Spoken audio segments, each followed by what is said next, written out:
First battle. A howl from the opposing army. Swords thudded against shields. Thunder beat in unison. Hearts pounded.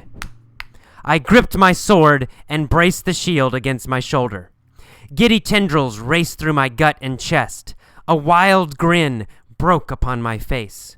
I began to bounce, knees spring-like, standing on toes. A racehorse in the gate. A wild shout went up to my left.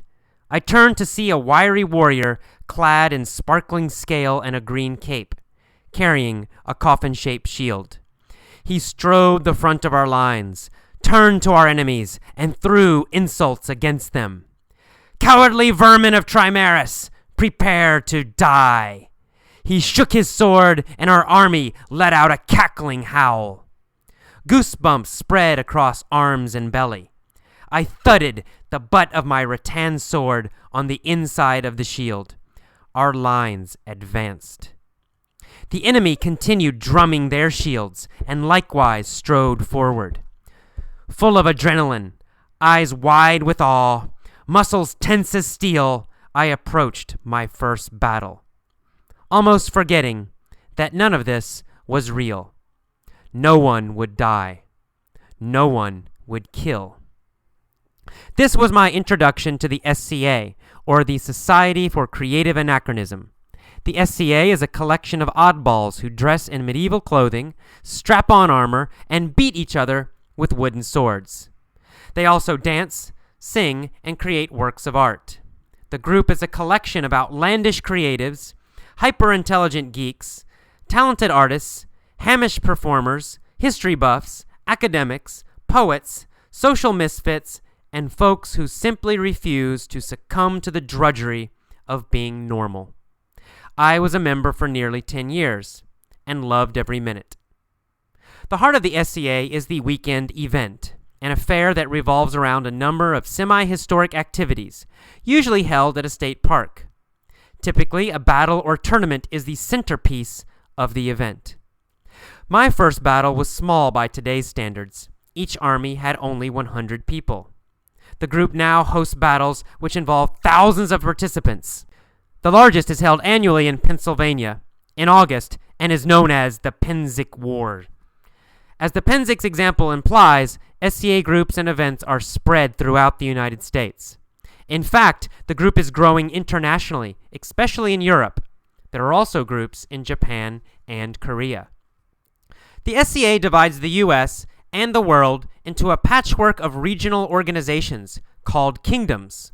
Georgia, for example, is part of the Kingdom of Meridies, which also includes Alabama, Tennessee, and Mississippi. North and South Carolina are the Kingdom of Atlantia. California is in the West Kingdom. Each kingdom is further divided into local groups called baronies or shires. The function of local groups is to host events, welcome newcomers, and teach medieval skills. Skills include arts such as calligraphy, jewelry making, woodworking, and costuming. Craft arts such as armoring and blacksmithing. Performing arts such as medieval dancing and singing. And martial arts such as hand-to-hand fighting and archery. Most groups host a weekly business meeting and various guild meetings to practice these arts. Since I joined, the organization has expanded tremendously and is now a full-fledged counter-society with its own government, a monarchy with rulers chosen by combat, its own economy, some members make a full-time living selling their art, and its own social system, a system of titles, clans, knights, and nobles. Every member of the SCA develops an alternate persona, a medieval character they become during events. The combined effects are stunning. At times, I felt I'd been transported back in time.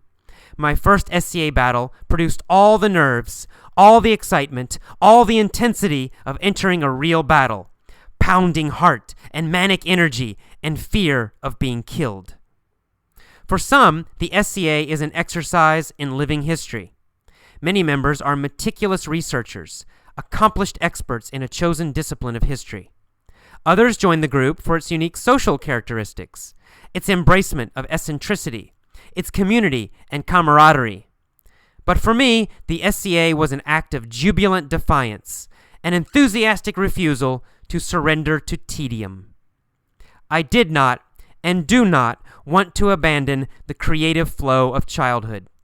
I am convinced that play, fantasy and creativity for its own sake, is a deep and profound human need, one we, as adults, must nurture and maintain. Play is not an escape, it is a celebration. Play is the essence of creativity. We, as adults, for the sake of our happiness and our souls, should rediscover it.